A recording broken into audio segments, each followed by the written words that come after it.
안녕하세요. 수요 성격 공부, 기묘한 이야기 함께 하신 여러분 반갑습니다. 오늘 두 번째 시간 이렇게 여러분 만나게 되었고요. 현재 9분, 9분 접속돼 계시네요. 에, 우리 최성숙 집사님께서 오늘도 기대된다고 인사해 주셨는데, 우리 함께 하시는 9분 누구신지 이렇게 인사라도 좀 남겨주시면은 제가 또 반갑게. 이게 일방적으로 하다 보니까 약간 외로울 수 있지 않겠습니까? 그래서 임효남님 안녕하세요, 반갑습니다. 함께 해주셔서 고맙습니다.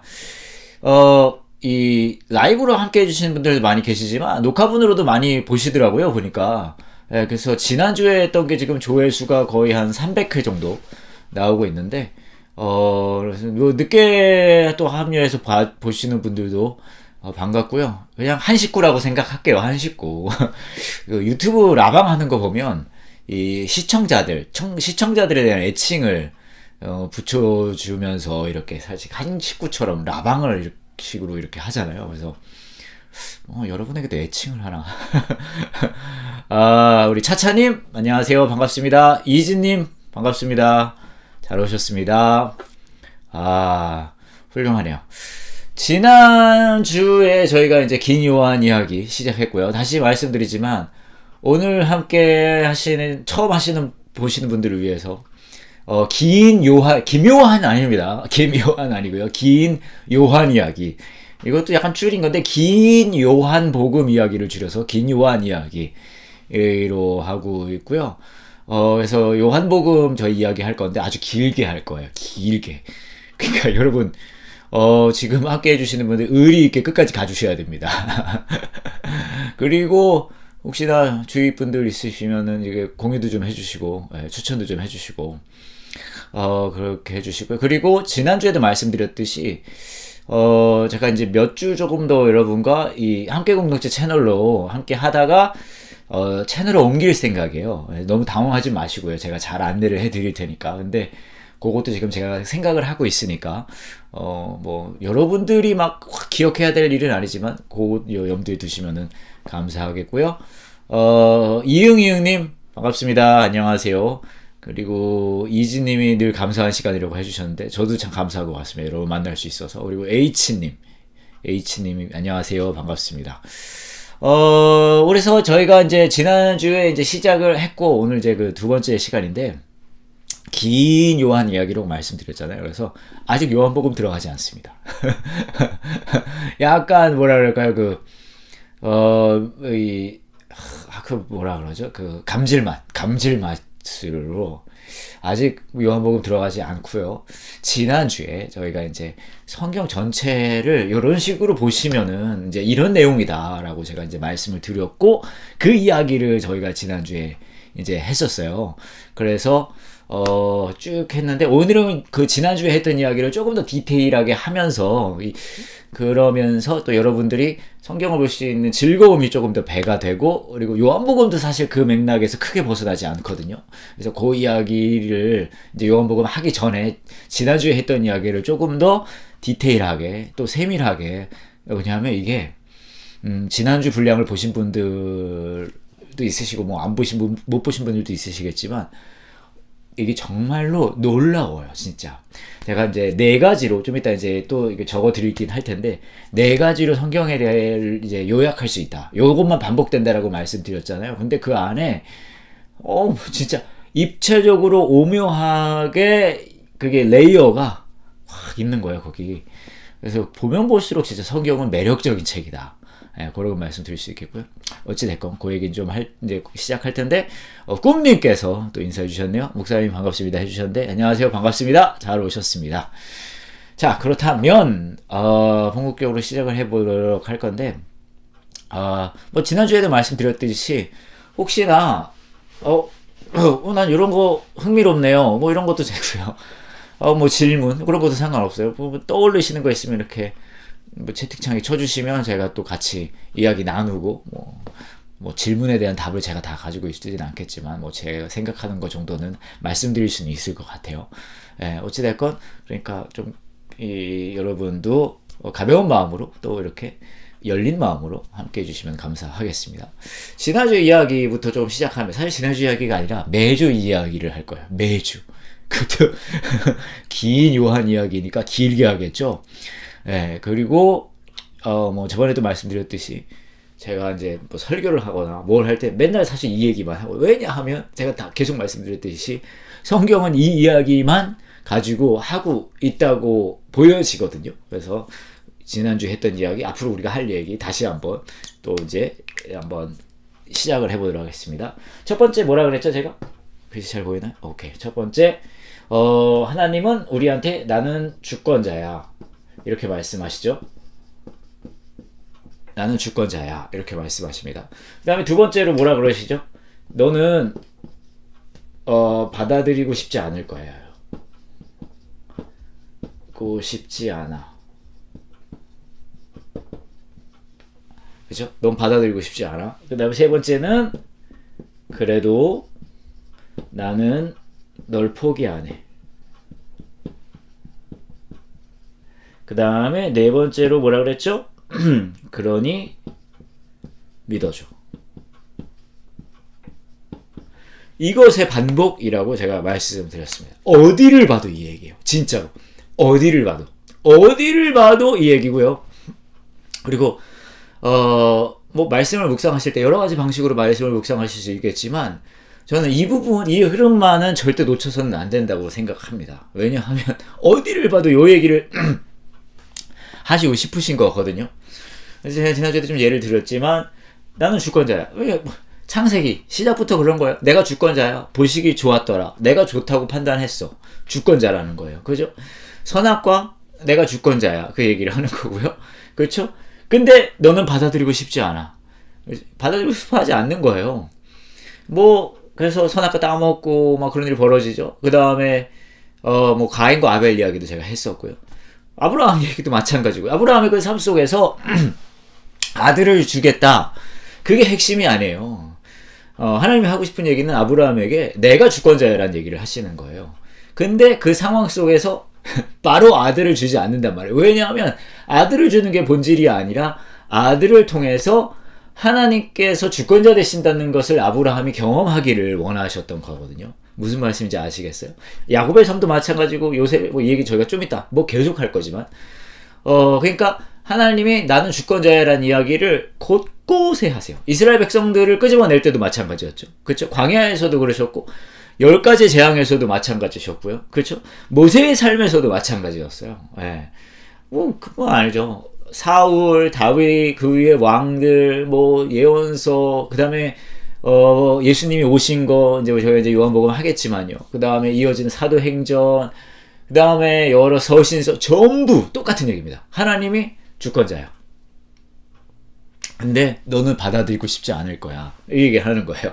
똑같아요. 이스라엘 백성들 광야를 지나갈 때 받아들이고 싶어 하지 않아요. 뭐 어디를 집어 똑같아. 사울왕이 하나님이 주권자라고 하는데 그걸 받아들이고 싶지 않은 거예요. 또 있죠? 다윗은 요거 잘 했었어요. 그러다가 왕이 되고 나서 하나님이 내가 주권자야 하고 그랬는데 거기서 약간 요거를 받아들이고 싶지 않는 그런 현상들이 막 나타납니다. 그게 이제 죄의 모습으로 나타나고요. 뭐 곳곳에 있습니다. 곳곳에. 그죠? 그런데 그 다음 상황은 언제나 뭐냐 하면, 그러니까 말 잘 듣는 애들 얘기는 거의 없어요. 받아들이고 싶어 하지 않는 애들만 있어요. 하나님이 주권자야 했는데 이러고 있는 거야. 싫은데 나 별론데 그러면 그런 애들한테 이제 하나님이 벌을 빡 줘가지고 혼내주냐, 그런 부분도 있습니다. 근데 대부분은 그거는 하나의 현상이고, 큰 그림으로는 언제나 뭘 얘기하시냐면 그래도 나는 너를 포기 안 해라고 얘기하세요. 예. 그래도 나는 너를 포기 안 해. 어디든지 마찬가지예요. 어디든지. 아담과 하와가 선악과를 따먹고 나서도 그들을 죽이지 않고 그들을 보호하세요. 가인이 아벨을 죽이고 나서도 가인을 죽여버리지 않고 보호하세요. 야곱이 온갖 몹쓸 속이는 짓을 하고 다녀도 야곱을 포기하지 않으세요. 요셉은 약간 피해자 느낌이 나죠. 요셉의 형들, 가족들, 그죠? 나쁜 짓 했음에도 불구하고 걔네를 막 혼내주는 게 아니라 포기하지 않으세요. 이스라엘 백성 포기 찍찍대죠. 찡찡찡대요. 근데 어떻게 해요? 포기하지 않으세요. 그죠? 계속 하는 거예요. 그러니까 내가 주권자 얘는 징징대요. 사사기도 마찬가지고요. 뭐 똑같아요. 그런데 포기하지 않으시는 거예요. 제가 지난주에 말씀드렸듯이 우리는 뭐 이 얘기를 이제 좀 이따 조금 더 자세히 하겠지만 우리는 뭐를 지키냐 해야 할 일과 하지 말아야 할 일에 관심이 많아요. 네. 지켜야 할 것들. 그리고 그거 아니면은 이제 혼날 것 같고 그렇잖아요. 그렇지 않다는 얘기예요. 이 성경이라는 책은 너 내 말을 잘 들으면은 상 주고 말 안 들으면 벌 준다가 있어요. 근데 그게 있는 이유는 다 때려잡겠다가 아니라 내가 주권자야라는 걸 보여주시는 방식으로 그 이야기를 하시는 거예요. 무슨 말인지 아시겠죠? 네. 그러니까 내가 주권자야라는 방식으로 그 얘기를 하는 거지 거기서 딱 끝이 아니란 얘기예요. 그리고 어떤 일이 벌어져요? 언제나 이 성경은 언제나 얘네가 말 안 듣거든요. 아까 말씀드렸듯이. 근데 포기하지 않아 라고 얘기해요. 그러니까 성경은 하나님이 우리를 포기하지 않는다는 책이에요. 이거 되게 중요합니다, 여러분. 하나님이 우리를 절대 포기하지 않는다는 책이에요. 그러고 믿어달라는 거예요. 그럼 다시 어디로 가요? 내가 주권자 되네. 난 주권자. 믿어줘. 그럼 또 우리는 그래도 나 포기하자. 요거 맞다. 자, 요거를 저희가 이제 지난주에 얘기했고요. 사실은 앞으로 계속 이 이야기만 할 거예요. 그래서 이제 한두 주 제가 못 들었는데요 하시는 분들이 있으실 수 있잖아요. 괜찮아요. 어차피 이 이야기만 할 거거든요. 자, 그랬는데 오늘은 아까 말씀드렸던 것처럼 요거를 조금 더 디테일하게 이 안에 있는 여러 가지 요소가 있거든요. 여러 가지 요소. 그거를 조금 더 살펴보고, 그리고 성경 얘기도 조금 하고, 그 다음에 이제 복음서 얘기도 좀 하고, 뭐 그런 식으로 해보도록 할게요. 뭐 지난주에는 좀 얘기했지만, 하나님이 나는 주권자다라고 계속 이야기를 하세요. 킹왕 짱이라는 거예요. 그런데 하나님이 주권자면, 우리는 이제 늘 얘기하죠. 이제 교회에 다니는 분들은 하나님을 찬양합니다. 모든 영광 주님께 돌립니다. 뭐 그런 얘기 하잖아요. 그게 다 결국 같은 얘기거든요. 하나님이 주권자라는 걸 인정하는 과정이고 표현인 거예요. 그런데 말은 우리가 그렇게 하면서도 진짜 하나님이 주권자인 것이 괜찮은 것인가? 우리에게 체감상. 말은 그렇게 하고 예배 같은 때는 막 느낌이 좋잖아요. 막 물이 바다 덮음 같이 여호와의 영광이 물이 바다 덮음 같이 여호와의 영광을 인정하는 것이 온 세상 가득하리라. 아멘 하고 막 그러지 않겠습니까? 막 그런 몽글몽글한 느낌이 있고 막 기분이 좋잖아요. 그런 거 찬양할 때 막 뜨거워지기도 하고. 그런데 진짜 하나님이 주권자 된다는 거가 우리에게 진짜 좋은 것인가? 그렇지 않을 수 있다는 거예요. 또 흥미로운 건 성경은 너무 매력적인 책인 게 그것이 받아들이기 쉽지 않다는 것을 너무 잘 보여줘요. 그러니까 이것을 받아들이지 못하는 게 어쩌면 당연해 라는 정도까지. 몇 가지 예를 들 수 있지만 하나만 예를 들어볼까요? 제가 되게 굉장히 좋아하는 책이고 늘 예로 드는 책인데 욥기가 있습니다. 욥기. 욥기가 진짜 흥미로워요. 욥기가 뭐가 흥미롭냐면 뭐 제가 늘 말씀드리죠.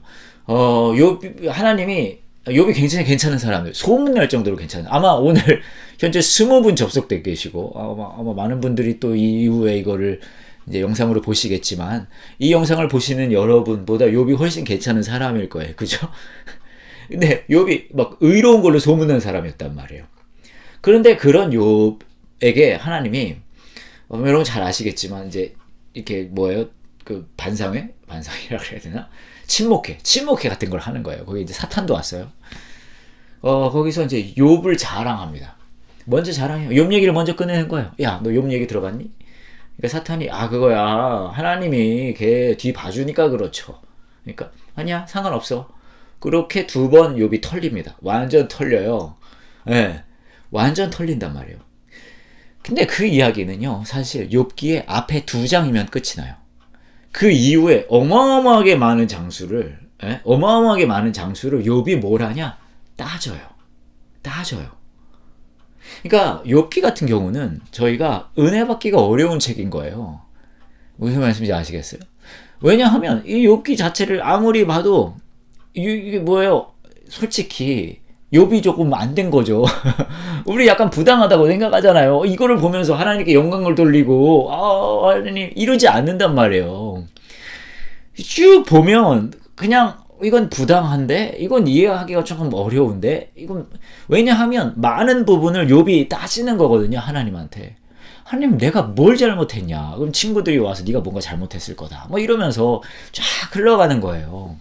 아주 긴 분량을 할애해가면서 욥이 자신이 처한 상황에 대해서 이유를 알려달라는 거예요. 이해할 수 없다. 납득할 수 없다. 근데 여러분 이게 왜 성경에 있냐? 왜냐하면 이 얘기하는 거라서 그런 거예요. 무슨 말이냐 하면 하나님이 주권자라는 것이 그저 우리에게 그냥 교회에서 말하는 하나의 미사오구나 하나의 구호가 될 수 없다는 거예요. 하나님은 그것보다 훨씬 현실적이고 우리 삶에 굉장히 가까운 분이시라는 거예요. 하나님이 주권자 된다는 게 우리가 얼마나 받아들이기 쉽지 않는지를 보여주시려고 우리가 그걸 볼 수 있다는 거예요. 욥기를 통해서.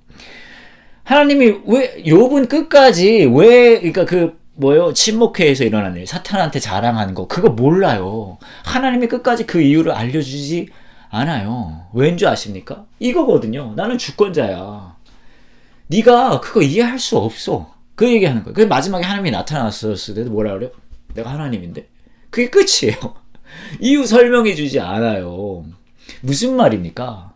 무슨 말이냐 하면요. 하나님의 주권자 되신다는 것은 우리가 그냥 아멘하고 받아들이기에는 쉽지 않은 이야기라는 거예요. 가끔 이제 삶에 어려운 상황들이 오면 이런 것을 이제 굉장히 뭐라 그럴까요? 치열하게 경험하시는, 치열하게 이것을 살아내야 되는, 이거를 붙들어야 하는, 이거를 씨름해야 되는, 이것을 투쟁해야 되는 상황들이 삶의 어려운 순간에 이제 올 때가 있는 것 같아요. 예를 들어 이제 막 건강에 어려움이 있다거나, 그렇죠? 뭐 상황의 어려움, 재산의 어려움 그런 거 있잖아요. 우리가 이해할 수가 없거든요. 왜냐하면 우리가 알기로는 우리가 열심히 신앙생활하고 기도하고 뭐 그런 거 찬양도 하고 말씀 보면 하나님께서 나를 지켜주셔야 되는데 전혀 그래 보이지 않는다는 거죠. 그렇잖아요. 그러면 마치 내가 뭔가 잘못한 것 같고, 그렇죠? 근데 그 상황에서 정말 우리가 처절하게, 그런 상황에서 우리가 처절하게 경험하는 것은 뭐냐 하면 하나님의 주권자 되심을 받아들이는 상황인 거예요. 그러니까 받아들이지 못한 상황인 거죠. 받아들이지 못하니까 그걸 붙들고 이제 씨름을 하는 거예요. 씨름을. 그런 모습들이 성경에는 욥기뿐만 아니라 엄청 많이 나옵니다. 그게 성경의 매력이에요. 그러니까 하나님이 주권자 되시고 그것을 받아들이지 못하는 우리 모습을 이제 두 번째, 우리가 지난주에도 얘기했지만요. 넌 받아들이고 싶지 않을 거야. 이게 자연스럽다는 거예요. 이게 어쩌면 당연하다는 거예요. 이게 나쁘지 않다는 거예요. 우리는 그렇게 생각할 수 있어요. 하나님 주권자 되심을 인정하지 못하는데 뭐 나쁜 거잖아요. 아니, 우리는 자꾸만 이걸 잘잘못으로 따지려고 그러는데 여기서 또 흥미로운 부분 갑니다. 성경에서는 잘잘못이라는 것에 대한 얘기가 있어요. 없다는 거 아니에요. 이건 잘했고 이건 잘못했어. 얘기가 있어요. 그런데 그것에 최고의 무게를 두지는 않아요. 제가 비슷한 얘기를 지난주에도 드렸고 뭐 앞으로도 계속 하겠지만 이게 규칙의 책은 아니라고 말씀드렸잖아요. 네? 무슨 말이냐면 잘못도 있고 잘한 것도 있겠지만, 그리고 너 이건 잘한 거야, 이건 잘못한 거야 이야기하는 부분이 분명히 있지만 그 이야기가 전부가 아니라는 거예요. 그 이야기를 통해서 아까도 말씀드렸듯이 하나님이 주권자 된다는 것을 보여주시고 싶은 거예요. 근데 우리는 자꾸 어떻게 생각하냐면 이건 잘했어, 이거 잘못했어, 그걸 가지고 그러면 하나님이 나한테 이거 벌을 주시는 건가? 하나님이 나한테 이 정도 되면 나한테 뭐 해주셔야 되는데, 아니에요. 왜냐면 그것을 넘어서서 일하시는 주권자 되신다는 거죠. 그런 모습들이 굉장히 많이 나옵니다. 아브라함 그렇죠. 야곱 보시면 야곱도 흥미로워요. 야곱이 왜 흥미롭냐면 나쁜 짓만 했던 사람이거든요. 그렇잖아요. 그러니까 야곱을 믿음의 선배 본받을 사람이라고 하기는 그렇게 잘한 게 보이지 않지 않습니까? 막 속이고 그러잖아요. 뒤통수 치고 도망다니고. 근데 그럼에도 불구하고 야곱의 이야기가 의미를 갖는 이유는 야곱은 자신의 주권자이고 싶었거든요. 사실 모든 사람이 그래요. 성경에 나오는 모든 인물이 그런데 야곱은 이게 약간 더 직설적으로 도드라지거든요. 야곱은 진짜 자기가 온전해지기 위해 자신의 삶의 완전함을 위해서 정말 열심히 태어날 때부터 형이 되면 온전해진다고 생각한 거죠. 막 싸우면서 나왔다 그러잖아요. 그래서 모든 과정, 라헬과 결혼한, 라헬과 결혼하는 과정, 그 모든 과정. 특히 야곱의 이야기는 이런 게 더욱더 많이 나와 있거든요. 자신이 주권자라고 생각해서 자신의 삶을 온전케 하고 싶어 하는 욕망이 야곱의 삶에도 나오고요. 처절하게 나오고, 레아와 라헬의 삶에도 나옵니다. 레아와 라헬이 이제 아이를 낳는 걸로 경쟁하는 모습이 있어요. 창세기에. 이것도 굉장히 흥미로워요. 거기도 뭐냐 하면 자신이 주권자인 거예요. 그리고 자신이 인정받고 싶은 거죠. 행복하고 싶은 거예요. 온전해지고 싶으니까 아이를 더 많이 낳아서 내가 그걸 이루겠다는 그런 과정. 그것도 굉장히 흥미롭죠. 주권자 되겠다는 거예요. 야곱도 마찬가지입니다. 야곱의 삶에서 자기가 뭔가를 해보겠다고 열심히 아둥바둥하고 투쟁을 해요. 그리고 그렇게 열심히 자신이 주권자로서 투쟁하다가 가장 그게 절정의 장면이 어디냐? 하나님과의 씨름입니다. 말 그대로 하나님을 붙들고 씨름하는 거예요. 무슨 말이냐 하면 자신에게 복을 주기 전까지는 보내주지 않는다 그러거든요. 그러니까 자신이 주권자인 거예요 그때. 근데 하나님이 어떻게 해요? 걔를 팍 해서 이게 엉덩이뼈인가요? 거기를 딱 해가지고 쩔름바리로 만들어버려요. 거기서 뭐 어떤 깨달음이 있냐? 하나님이 그 삶에 주권자 되신다는 것을 경험케 한 거예요. 그러니까 제가 이 말씀을 드리는 이유는 야곱의 그 삶의 전체의 과정이 버려지는 과정이 아니에요. 야, 네가 주권자인 줄 알고 그렇게 날뛰었던 그게 나쁘다는 게 아니에요. 물론 좋지는 않죠. 하지만 버려지는 과정은 아니라는 거예요. 무의미한 과정은 아니라는 거예요. 그 과정을 통해서 이런 것들을 경험할 수 있거든요. 그러니까 제가 말씀드리고 싶은 건 성경은 저와 여러분에게 무언가 대단한 걸 이루는 삶을 살라고 하지 않아요. 이거 중요하니까 한 번 더 말씀드릴게요. 성경은 저와 여러분에게 무언가 대단한 걸 이루는 삶을 사는 것을 기대하지 않아요. 많은 분들이 그렇게 생각해요. 내가 사회적으로 인정받고 싶고 부모로서 인정받고 싶고 목회자로서도 인정받고 싶고 내가 뭔가를 이루어가는 것이 내 삶의 과정이라고 생각하는데 그리고 우리는 하나님을 거기다 집어넣는단 말이에요. 하나님이 나한테 그렇게 원하신다고. 그렇지 않아요. 그렇지 않아요. 성경을 보면요. 자신이 무언가 이룬 사람은 없어요. 한 명도 없어요. 대신에 하나님이 우리에게 원하는 삶은 무엇이냐? 이루어가는 삶은요. 내가 주권자입니다. 그렇잖아요. 내가 이루어가니까요. 그리고 하나님이 그걸 도와주는 거예요. 내가 주권자고 하나님이 그 과정인 거죠. 아니 도구가 되는 거죠. 근데 하나님은 애초에 이거는 현실이 아니에요. 이건 거짓이에요. 그런 일은 일어나지 않아요. 대신에 우리 삶 속에 하나님이 원하시는 건 뭐냐 하면 내가 주권자를 이루어가는 삶이 아니라 하나님이 주권자 되신 것을 누리는 삶을 원하는 거예요. 그 과정에서 내가 주권자 된 것이 허망한 게 아니라 무의미한 게 아니라 여기서 전환되는 그 과정이 매우 매우 중요하다는 거예요. 그러니까 성경은 그런 스토리만 잔뜩 있어요. 여기서 반대로도 갑니다. 하나님이 주권자인 삶을 살다가 자기가 주권자인 삶으로 가기도 해요. 다윗의 삶이 그랬죠. 솔로몬의 삶도 그랬고요. 반대가 되는 경우도 있고 왔다 갔다 하는 거예요. 때로는 한 곳에 머물러 있기도 해요. 자기가 끝까지 주권자 하겠다는 사람도 분명히 있어요. 사울 왕 같은 경우가 그랬죠. 어찌됐건 간에 이 과정이 하나님이 주권자인데 내가 주권자 되는 것을 놓치지 못하는 것. 하나 더 말씀드려볼게요. 성경에서 말하는 죄는 이제 우리가 그거 되게 예민하잖아요. 죄냐 아니냐. 여러 가지 이제 죄를 얘기할 수 있지만 죄가 현상적인 죄가 있고 실제 본질이 있습니다. 현상과 본질이에요. 현상은 이제 겉으로 나타나는 거고요. 뭐 태도가 될 수 있고 보여지는 게 될 수 있죠. 본질은 이제 그 내면에 있는 그의 본질이라고 할 수 있어요. 현상적으로 나타나는 죄의 행태는 여러 가지 나타날 수 있고요. 시대에 따라 또 달라지기도 해요. 예를 들어서 이제 유대인의 시대, 유대인의 시대, 옛날 고대 시대, 고대 유대인들의 문화에서는 그때 주어진 법에서는 돼지고기를 먹는 것은 죄였습니다. 그렇지 않아요? 근데 우리 먹잖아요. 여러분 저녁 식사 뭘 하셨는지 모르겠는데 우리 돼지고기 많이 먹지 않습니까? 저는 오늘 저녁은 닭갈비를 먹었네요. 금방. 돼지가 들어갔진 않았습니다. 어찌됐건. 그러니까 근데 지금은 아니잖아요. 그러니까 표면적으로 보여지는 거는 바뀔 수 있어요. 네, 바뀔 수 있어요. 대신에 본질은, 그 내면에 있는 본질은, 이 본질은 더 중요하다는 거예요. 그러면 죄의 진짜 본질적인 죄는 도대체 무엇입니까? 딱 하나입니다. 하나예요. 뭐냐? 하나님이 주권자가 아니라 내가 주권자라고 믿는 거예요. 그게 죄예요. 그러면 그렇게 생각하실 수 있어요. 어떻게 그게 죄입니까? 거기서 모든 죄가 나오는 거예요. 우선은 본질적인 부분부터 설명을 하면, 아니요, 이게 왜 표면적으로, 이 태도적으로 어떻게 나타나는지를 한번 말씀드려 볼게요.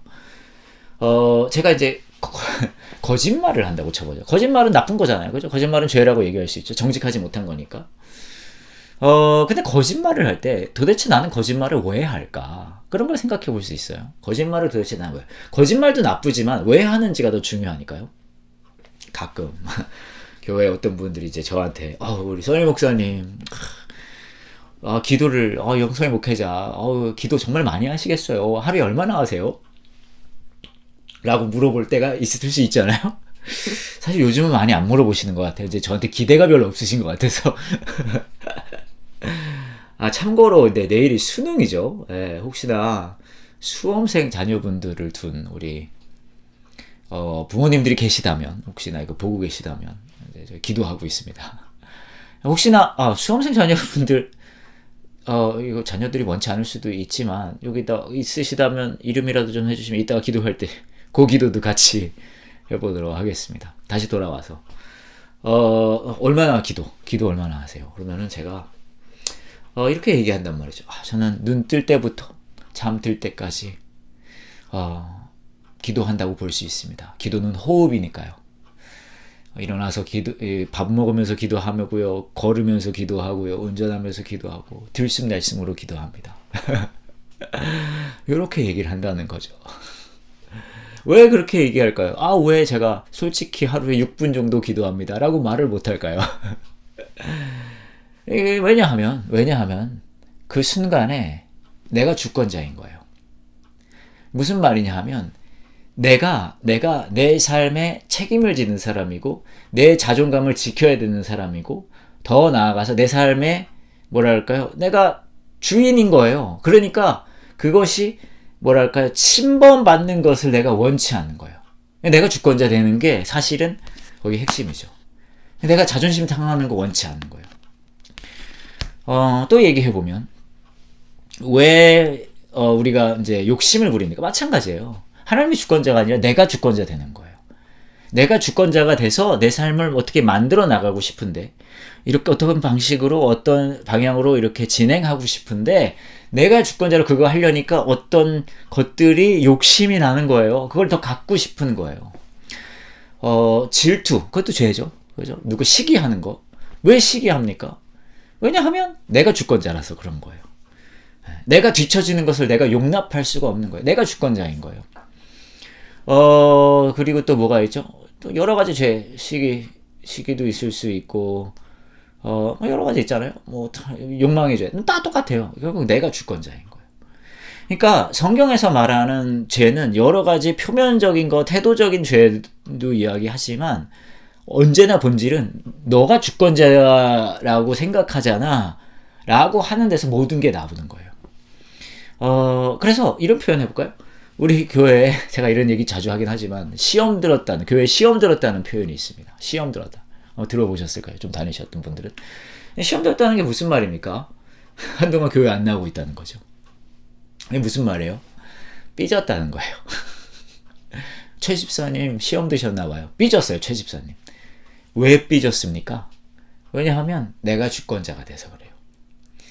시험에 든다는 표현은 그러므로 어떤 의미에서 굉장히 적절해요. 왜냐하면 그 시험은 언제나 요거 하나거든요. 내가 주권자인가? 하나님이 주권자인가? 그것에 대한 시험인 거예요. 말 그대로. 그러니까 성경에서는 죄 여러 가지 얘기할 수 있지만 뭔 얘기를 합니까? 내가 주권자라는 거 믿는 게 그거에 근거해서 행동하는 거. 그거 자체가 죄인 거예요. 그러니까 선악과가 말이 되는 거예요. 왜 선악과가 죄입니까? 과일 하나를 먹냐 마냐로 어떻게 죄라고 할 수 있습니까? 왜냐하면 그 과일은 표면적인 거고요. 본질은 뭐예요? 다시 말씀드리지만 내가 주권자가 되고 싶은 거예요. 하나님처럼 된다는 표현이 거기 나오죠. 그렇죠? 그 이후에 일어난 모든 사람들의 죄라고 보여지는 모습들은 전부 자기가 주권자인 거예요. 뭐 여러 가지 나올 수 있죠. 가인이 아벨을 죽인 거 죄입니다. 왜 그랬을까요? 가인이 자기가 주권자였어요. 하나님이 제사를 받아들이는 것을 누구 거 받아들이고 받아들이지 않는 것을 자기는 용납할 수 없다는 거예요. 자기가 주권자니까. 또 누가 나오죠? 뭐 그 외에도 많이 나오죠. 아브라함이 자신이 주권자라고 생각하니까 와이프를 동생이라고 속입니다. 왜냐하면 자기가 해결해야 될 것 같아요. 자기가 주권자거든요. 그죠? 뭐 그 이후에도 뭐 여러 나오잖아요. 많은 인물들의 죄라고 이야기하는 것은 여러 가지 모습일 수는 있으나 언제나 본질은 자신이 주권자가 되는 거예요. 그래서 십계명을 보면 십계명의 1계명이 뭡니까? 1계명. 나 이외에 다른 신을 그쵸? 섬기지 마라. 이게 뭐예요?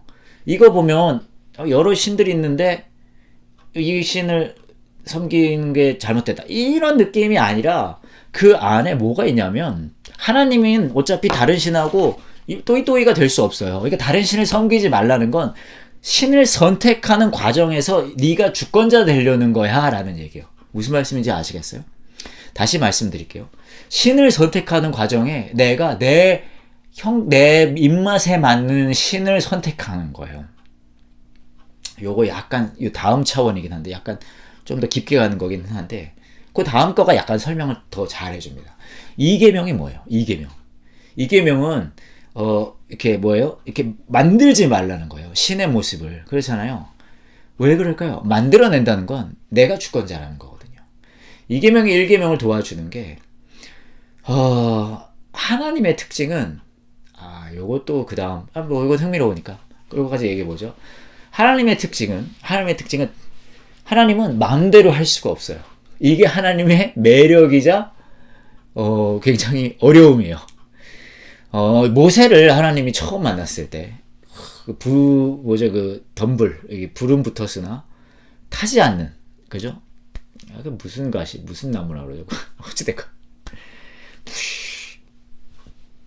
거기서 만나잖아요. 뭐 이런저런 대화를 하다가 내가 너를 내가 이집트에서 고통받고 있는 나의 백성들의 그 울음소리를 들었다. 그래서 내가 너를 보내서 그들을 구출하고 싶어. 그랬더니 모세가 싫어용 그렇잖아요. 안 갈래용. 근데 그러고 어떤 일이 벌어지냐 그러면은 모세가 하나님한테 물어봅니다. 뭐 간다고 치면 내가 누가 나를 보냈다고 합니까? 하면 될까요? 그랬더니 하나님이 뭐라 그래요? 야훼라는 스스로 있는 자가 보냈다. 그거를 이제 나중에 야훼라는 표현으로 이제 쓰여지거든요. 여호와. 근데 그 스스로 있는 자가 뭘 얘기하냐면요. 하나님의 주권자라는 얘기예요. 스스로 있는 자. 왜냐하면 인간이 신을 만들거나 신이 인간을 만드는 건데 다른 모든 신들은 인간이 만든 신이라는 거예요. 자신의 필요와 원함에 따라 신들을 만들어요. 근데 하나님은 만들어진 신이 아니라는 거죠. 무슨 말이냐 하면 인간이 만들어낸 신은 인간이 제어할 수 있어요. 하지만 하나님은 인간이 만든 신이 아니기 때문에 제어할 수 없다는 거예요. 이분은 컨트롤이 안 돼요. 무슨 말입니까? 주권자시라는 거예요. 그러니까 우리가 신을 만드는 이유는 내가 주권자인 것을 놓치고 싶지 않아서 신을 만드는 거예요. 하나 예를 들어 볼게요. 옛날에는 아이를 낳으려면은 아이가 이제 잘 안 생기고 막 그러면은 뭐 했죠? 아주 오랜 옛날에 삼신 할머니한테 이렇게 빌었잖아요. 근데 왜 그랬냐? 간단해요. 삼신 할머니는 아이를 주는 용도로 인간이 만들어낸 상상의 신이에요. 이 상황을 보면 삼신 할머니가 주권을 가지고 있는 것 같지만 그렇지 않아요. 인간이 주권을 가지고 있어요. 왜요? 아이를 주는 필요도 내가 정했고 아이를 주기 위해 그릇을 갖다 놓고 냉수를 갖다 놓고 하는 행위도 내가 정한 거예요. 그 역할을 해달라고 그것도 내가 정한 거죠. 내가 주권자인 거예요. 그러니까 성경에 나오는 여러 우상들이 있습니다. 그 우상들도 마찬가지로 인간의 필요에 의해서 만들어진 우상들이에요. 뭐 예를 들어 밧세바 있고 바알 있잖아요. 커플이에요. 커플 둘이. 밧세바와 바알은요. 풍요의 신이고 다산의 신이에요. 무슨 말입니까? 자신의 필요에 따라 그 신들을 만들고 또 이방 신들을 가져오는 거예요. 내가 이게 필요한데 그 신이 적절하다 하고. 그러니까 그 사람이 주권자인 거죠. 근데 하나님은 그렇지 않다는 거예요. 하나님은 제어가 안 돼요. 왜요? 하나님이 주권자시거든요. 그러니까 다시 돌아와서 성경을 쭉 보면 하나님은 주권자라 그러고 그거를 받아들이지 못하는 사람들의 몸부림이 계속 이어져요. 그 말은 무슨 말이냐 하면 저와 여러분의 삶 속에도 하나님이 주권자 되시는데 그 하나님의 주권자 되심을 받아들이지 못해서 투쟁하는 우리의 모습이 분명히 있을 거예요. 여러분의 삶에 분명히 있을 거예요. 근데 저는 그것을 너무 무의미하게 생각하거나 버려진 부분이거나 괴롭게 생각하지 않으셨으면 좋겠어요. 왜냐하면 너는 받아들이지 못할 거야 해서 멈추는 게 아니라 그래도 난 너를 포기하지 않아가 이어지기 때문입니다. 이것이 힘들면 힘들수록 제가 지난주에 얘기했죠. 이것이 감동이 훨씬 더 커져요. 알아요. 그렇다고 이거 하려고 이걸 일부러 막 크게 해야 되나? 그런 건 아니죠. 그런 건 아니에요. 하지만 우리 삶에서는 이것을 너무너무 처절하게 경험하거든요. 너무너무 처절하게. 근데 그런 과정 속에서 하나님이 우리를 포기하지 않는다는 것, 그것이 어마어마한 게 이제 와닿는 거죠. 여기서 하나 또 말씀드릴 게 있는 게 이게 왜 이렇게 중요하냐? 왜 이렇게 중요하냐면요. 이게요. 이거 되게 중요합니다. 이게 인간의 가치를 부여해요. 무슨 말이냐 하면 나는 주권자도 아니고 하나님이 주권자 되시는데 난 그걸 받아들이지 못하고 있는데 그럼 내 삶은 가치 없어 보인단 말이에요. 더 쉽게 설명해 볼게요. 제가 제 이야기로 해볼게요. 저는 인정받는 목사가 되고 싶어요. 사람들이 많이 좋아하고 많은 사람들이 알려져 있고 물론 사실 그렇진 않습니다. 역할놀이 하는 거예요 지금. 여러분의 이해를 돕기 위해서 제가 막 유명해지시고 많은 사람들이 알아보는 그런 막 어마어마한 설교가가 되고 싶습니다. 그렇다고 쳐요. 근데 그게 안 되는 거예요. 그게 안 돼요. 그럼 그때부터 저는 실망하기 시작합니다. 내 삶이 아무것도 아닌 것 같은 거예요. 나를 알아준 이렇게 그냥 무명의 목회자로 이렇게 살다가 끝나버리는 거는 정말 가치 없는 것 같은. 그런데 그때 하나님이 나를 포기하지 않으신다. 이 상황에서 어마어마한 내 삶의 가치가 발현되는 거예요. 잘 보세요. 나는 주권자로서 내 삶의 가치를 발현하고 싶어요. 유명한 목사가 돼서 사람들이 인정해주는 목사가 돼서 내 삶의 가치를 발현하고 싶은 거예요. 이만큼 난 가치 있는 사람이라는 걸. 그런데 애초에 나는 내가 주권자가 아니기 때문에 그런 일은 일어나지 않아요. 실제 일어난다 하더라도 내가 하는 거는 아니에요. 간혹 그걸 잊어버리는 사람들이 말도 안 되는 짓들을 하는데 어찌됐건 그러잖아요. 그때 나는 현타가 오는 거예요. 그럼 난 가치 없다. 나의 가치를 내가 발현하고 싶은데 내가 이렇게 가치 있는 존재라는 것을 인정받고 싶고 보여주고 싶은데 그게 안 되니까 가치 없다고 생각하는데 하나님이 나를 포기하지 않으심으로 어마어마한 가치를 나한테 부여한다는 거예요. 이 전환점을 우리는 은혜 받았다라고 표현해요. 여러분이 여러분의 삶 속에 은혜 받은 경험들이 있으시다면 막 눈물 나고 막 그런 거 있잖아요. 이 전환점인 거예요. 여러분의 삶이 아무리 봐도 내가 죽어라 노력하고 이거저거 다 해서도 내 삶이 가치 있는 존재라는 것을 내가 이루어 보려고 했는데 그게 이루어지지 않았을 때 혹은 이루었는데도 불구하고 그것이 허망했을 때 하나님이 나를 향한 포기하지 않는 그 사랑으로 내 삶의 가치가 어마어마하다는 걸 실감하는 거예요. 그때 여러분이 은혜 받는다는 것을 경험하는 거예요. 예배드리고 막 기도하는데 막 상황은 똑같아요. 뭔가 잘 안 되고 그 전까지만 해도 내 삶이 더 괜찮은 가치를 발휘하려고 막 열심히 뭔가를 했는데 안 되고 있었단 말이에요. 그러고 있는데 근데 막 기도하고 막 예배하는 과정 속에서 막 감동이 와요. 왜 감동이 와요? 상황이 해결됐어요? 아니에요. 여전히 취업은 안 되고 결혼도 못 하고 자녀는 여전히 말을 안 듣고 있고, 에? 뭐 배우자는 여전히 사이가 별로 안 좋고 상황은 여전히 안 좋아요.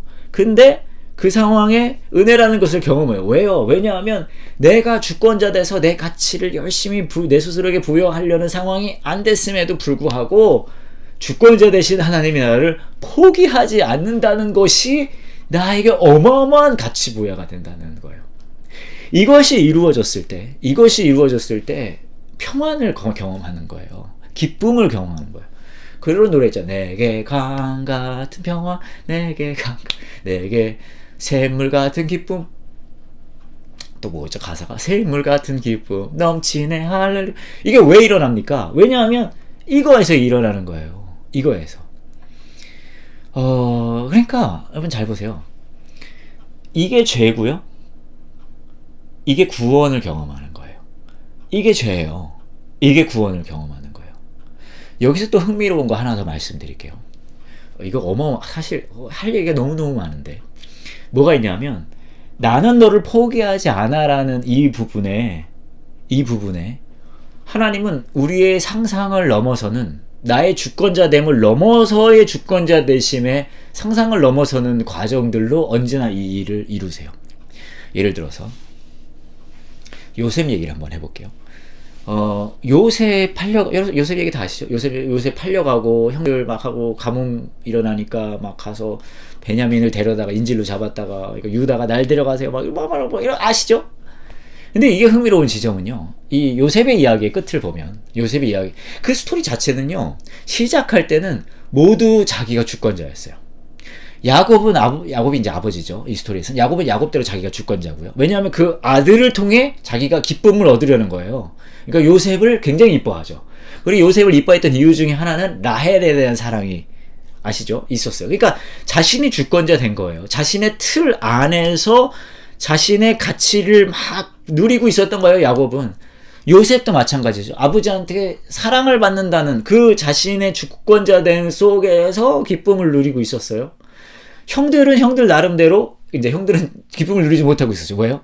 자신들이 주권자니까 못 받아들이겠는 거예요. 동생이 그렇게 사랑받는 걸. 그리고 이들의 세계관이 다 이제 흔들리기 시작합니다. 요셉을 파는 걸 통해서. 근데 여기까지 보면 다 자기들이 주권자 되는 행동들을 통해 얘네가 다 약간 벌 받은 거예요. 어떤 의미에서. 그렇잖아요. 형들도 마찬가지로 벌 받았어요. 가뭄이 왔으니까. 근데 아이러니하게 이 모든 상황 속에서 하나님은 이 가족을 구원하십니다. 구원하세요. 자기가 주권자라고 날뛰던 이 가족, 완전 콩가루 집안인데요. 이 가족에서 구원을 하나님의 방식으로, 이들은 누구도 계획하지 못했어요. 야곱이 아들 요셉이 똘망똘망 하니까 나중에 가뭄이 올 때를 대비해서 애굽으로 형들로 하여금 팔리게 계획 세웠을까? 야곱 그런 계획 안 세웠죠. 형들도 마찬가지죠. 나중에 우리가 불경기가 올 때를 대비해서 동생을 선진국에 팔아버리지. 아니에요. 요셉도 마찬가지고요. 아무도 그런 계획 세운 적 없어요. 이들은 자기들이 주권자라고 생각했지만 실제는 그 누구도 주권자가 아니었어요. 근데 이 상황 속에 어떤 일이 벌어집니까? 하나님이 주권자 되심으로 어떤 일이 벌어져요? 그들을 포기하지 않는 구원의 과정이 이루어져요. 그렇잖아요. 이걸 어떻게 할 수 있냐? 형들이 이제 야곱이 죽고 나서 형들이 요셉한테 찾아옵니다. 이걸 말하는 거예요. 혹시나 이제 요셉이 아직도 자기들한테 나쁜 마음 가지고 있을까봐 불안하잖아요. 여기서도 이제 여전히 주권자 된 거예요. 얘네들은 내가 어떻게 내 삶을 보존해. 자기들이 이제 주권자적으로 하려고 선제적으로 동생한테 가서 이제 얘기하는 거죠. 우리한테 아버지가 우리한테 야 너 해코지하지 말라 그랬어. 이런 식으로 얘기를 한단 말이에요. 거짓말이에요. 자신들이 주권자 되는 거예요. 근데 요셉이 이런 얘기를 합니다. 울어요. 요셉이. 왜 울까요? 그거 좀 이따 얘기하고. 요셉이 무슨 말을 하냐면 나는 하나님의 자리에 있지 않다라고 얘기해요. 이게 무슨 말이에요? 내가 주권자가 아니에요, 형들. 하나님이 처음부터 끝까지 우리가 주권자인 듯 했지만 언제나 하나님이 주권자셨어요 라는 표현을 하는 거예요. 현타가 온 거죠. 그리고 뭐라고 얘기했냐? 형들은 나에게 악을 행했지만 하나님은 그것을 선으로 바꾸셨다는 표현을 합니다. 왜요? 하나님이 주권자이다 라는 얘기를 하는 거예요. 또 뭐예요? 그 하나님이 구원을 이루셨다는 거예요. 주권자 되려고 발버둥 치는 우리들 안에서 하나님은 우리도 상상하지 못한 그 방식으로 그 주권자 되심으로 우리를 향한 그 구원을 이루셨다는 거예요. 우리를 포기하지 않으셨다는 거죠. 이 이야기는 우리에게 여러 가지, 사실 이런 얘기가 성경에 막 천지빛깔입니다. 근데 이러니까 그러고 뭐라 그래? 믿어달라 그러는 거야, 하나님은. 야, 내가 주권자야. 너가 주권자가 아니야. 네가 주권자가 돼서 너의 삶의 가치를 빛내려고 수만 가지 것들을 네가 성실히 열심히 하고 있는 거 알아. 하지만 내가 주권자야. 그렇죠? 하지만 그래도 나는 너를 포기하지 않아. 그리고 포기하지 않는 방식을 우리가 상상할 수 없는 방식으로 생각을 넘어서서 우리를 위로하시고 우리 삶에 일해 주시는 거예요. 때로는 이게 진짜 마지막이고 이게 진짜 최악인 것 같은데 때로는 그것을 넘어서서 때로는 그것을 통해서 하나님은 선하게 우리를 포기하지 않는 하나님으로 일해 주신다는 거예요. 이걸 믿는 거가 믿음이라는 거죠. 요한복음 이제 우리가 시작할 거잖아요. 요한복음도 마찬가지예요. 요한복음도 하나님 나는 주권자야로 시작해요. 태초의 말씀 우리 지난주에 좀 말씀드렸잖아요. 근데 거기에 대한 발버둥이 있습니다. 네. 하나님이 예수 그리스도가 주권자로 와버리니까 자신이 주권자인 걸 놓지 못하는 존재들이 당연히 있잖아요. 제자들도 마찬가지였고요. 아주 가까운 사람들 똑같았어요. 그냥 받아들이고 싶지 않은 거예요. 근데 예수님은 그들을 포기할 수 없어요. 그래서 말도 안 되는 방법으로 그들을 포기하지 않는 걸 완성시키십니다. 뭘까요? 십자가의 사랑이에요. 사복음서의 하이라이트는 언제나 십자가의 자리예요. 십자가를 향해 가고 계신 거거든요. 근데 십자가를 향해 가고 있는 이유는 뭡니까? 예수 그리스도가 주권자셔서 그런 거예요. 십자가를 향해 가고 있는 이유는 뭡니까? 예수 그리스도가 주권자신데 내가 주권자인 걸 포기하지 못하는 거예요. 그러니까 예수님이 점점 십자가로 가까이 갈 수밖에 없어요. 저와 여러분의 삶도 마찬가지예요. 우리 삶에서도 예수님은 십자가로 가고 계세요. 왜요? 예수님이 주권자시거든요. 그와 동시에 왜요? 여러분이 주권자 된 걸 포기하지 못해요. 그러니까 우리 삶에서도 예수님은 십자가로 점점 더 갈 수밖에 없어요. 주권자 된 걸 놓지 못하는 내가 진짜 주권자 되신 예수 그리스도를 십자가에 못 박는 거예요. 왜요? 그렇게까지 예수님은 우리를 포기하지 않으신다는 거거든요. 그리스도인은 그 십자가의 사랑을 붙드는 사람들이에요. 내가 주권자 돼서 그걸 놓지 못해서 나는 오늘도 진짜 주권자 되신 예수님을 십자가에 못 박고 있다는 나를 다시 직면하는 거예요. 나의 자존심 때문에, 나의 교만함 때문에, 나의 욕심 때문에 더 들어가서 내가 너무너무 보호하고 싶은 진짜 마음 깊은 곳에 있거든요. 내가 주권자 되고 싶은 거는. 그걸 놓지 못해서 이거 내놓으라고 하는, 이거 실제가 아니야. 실제 너의 삶의 주권자는 나야라고 하는 예수님을 주권자로 인정하지 못하는 거죠. 그래서 우리는 매일 예수님을 십자가에 또 못 박아요. 저도 열심히 성실히 예수님을 못 박습니다. 저도 엄청 제가 잘난 줄 알고 살거든요. 교만한 사람이거든요. 제가 이해할 수 없는, 납득할 수 없는 상황이 오면 나는 이건 받아들일 수가 없다 그러거든요. 사랑할 수 없을 것 같은 사람은 절대 사랑할 수 없겠거든요. 용서하지 못할 사람들은 내가 용서하지 못할 것 같거든요. 그러니까 왜요? 내가 주권자니까. 그런데 그런 모든 상황, 내가 주권자됨을 놓지 못하기 때문에 저는 오늘도 진짜 주권자 되신 예수님을 십자가에 못 박아요. 내가 주권자 되는 걸 놓지 못해서. 그리고 진짜 주권자 되신 예수님은 너무 마음 아프게 오늘도 순순히 저에게 십자가 못 박힘을 당하세요. 왜요? 왜냐하면 그래도 나를 포기하지 못하시니까. 그리고 아이러니하게 그것을 매일매일 직면할 때 우리 삶에 진짜 가치가 생겨요. 내가 주권자로서 사람들한테 인정받으면, 내가 요 정도 되면, 내가 이 정도 이런 거 있잖아요. 여러분 막 안타까워하는 그거. 여러분 그러실 수 있어요. 아니 요 정도 욕심내는 거를 뭐라고 하시면 안 되죠, 목사님. 전 뭐라고 안 해요. 하지만 그 정도 욕심내는 것 안에 기준이 누구예요? 그 정도는 있으면, 적어도 요 정도 있는 거가 뭐라 그러시면 안 되는 거 아닙니까? 할 때 주권자가 누구예요? 아니, 저고 여러분이잖아요. 그러니까 우리가 이것을 다시 직면할 때, 주권자 되는 걸 못 넣는 우리 모습을 직면할 때, 우리 다시 그 예수 그리스도의 사랑을 기억하는 거예요. 그게 그리스도인이에요. 맨날 율법적으로 지키고 사는 삶이 아니에요, 여러분. 고린도전서를 보면 바울이 고린도전서의 특징은 고린도 교회에 이제 고린도 교회 이제 통해서 여러 채널을 통해서 들은 고린도 교회의 문제가 되고 있는, 논쟁거리가 되고 있는 것들에 대한 이슈를 이제 자신의 입장을 이제 밝히는 Q&A 같은 그런 부분이 이제 계속 이어지는 게 고린도전서거든요. 근데 거기도 한번 봐보세요. 흥미로워요. 루틴은 언제나 똑같아요.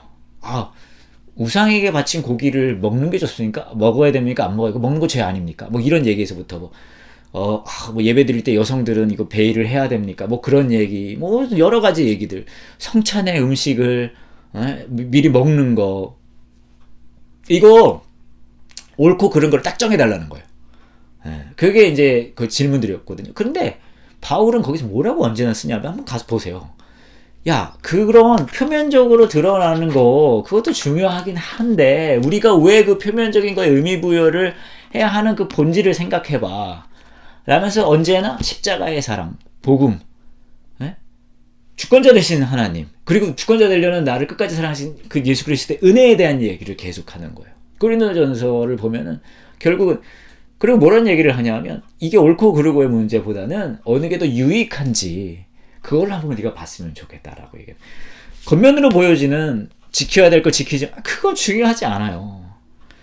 주일 성수 하면 좋죠. 일요일날 교회 나오세요. 보고 싶어요. 물론 여러분이 가는 그 교회에 제가 매주 가지는 않습니다. 주일 성수 중요하죠. 헌금도 중요해요. 말씀 열심히 봐야 되고, 기도 열심히 해야 되고, 여러분 거짓말하면 안 되고요. 도덕적인 거 잘 지켜야 됩니다. 다 중요해요. 근데 그게 제일 중요하진 않아요. 그건 다 소소해요, 사실. 소소해요. 왜 소소합니까? 진짜 문제는 지금 이 순간 여러분이 누가 주권자라는 거냐는 거예요. 여러분입니까? 아니면 하나님이십니까? 예수 그리스도십니까? 그리고 우리는 열심히 이걸 왔다 갔다 하는 거예요. 열심히 왔다 갔다. 삶의 여러 가지 이슈들을 여기다 대입해 가면서 이거를 또 내가 주권자 했네요, 하나님. 그런 나를 또 하나님은 포기하지 않으셨네요. 그리고 이 상황 속에서 언제나 일하시는 거는요, 여러분, 성령님이세요. 성령님. 요거 돌아가게 해주세요, 성령님이. 가끔 그럴 때 있잖아요. 우리가, 그러니까, 몰라서 하나님을 주권자로 인정 안 하는 게 아니에요. 아마 교회 좀 다니신 분들은 귀에 딱지가 앉을 정도로 그거 많이 설교도 들으시고 수많은 얘기 들으셨을 거 아니에요.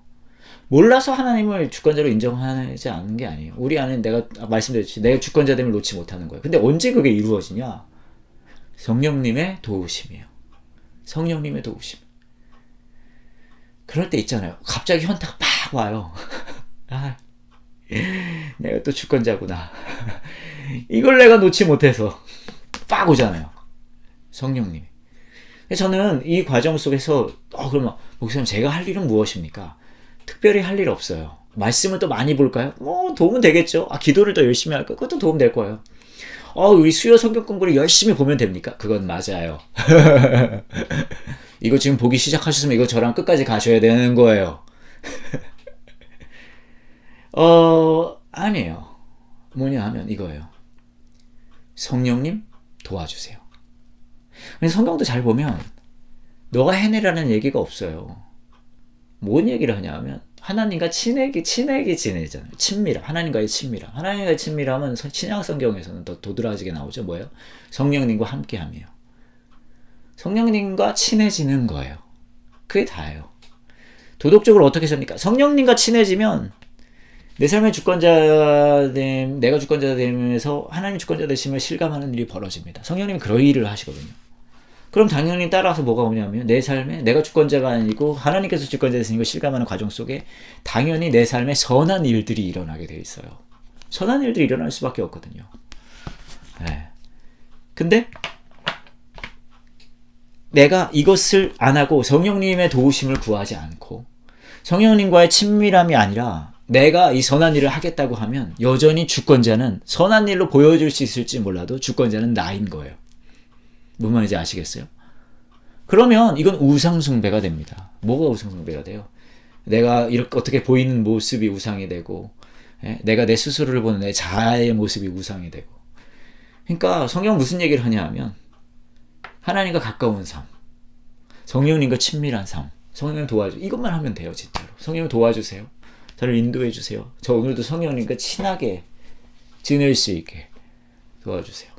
그러면은 나머지가 이제 이런 일들이 성령님이 이제 우리의 마음을 이게 무슨 말인지 모르신다면 사도행전 성경 공부 찾아보시면 됩니다. 우리의 마음을 성령님이 몽글몽글하게 해주셔서 이거를 실감나게 해주시거든요. 이거를. 네. 우리 최성숙님께서 동네 고3 수험생들 기도해달라고 해주셨는데요. 기도하겠습니다. 근데 이제 고3 이제 수험생 내일 수능도 마찬가지인 거죠. 사실은 이거 현타가 오는 날이에요. 아이들이 내가 주권자가 아니구나. 사실 이 시점쯤 되면 이제 공부가 아니라 기도가 필요한 거 아니겠습니까? 나쁘지만은 않아요. 요 현타가 오는 거기 때문에 아이들에게. 물론 그 아이들이 괴로워하고 힘들어하는 거는 이제 뭐 부모의 입장에서 혹은 가까이 있는 사람의 입장에서는 쉽진 않겠죠. 하지만 그래도 우리 믿는 거예요. 그 아이들을 포기하지 않는 하나님의 일하심을, 주권자 되심을.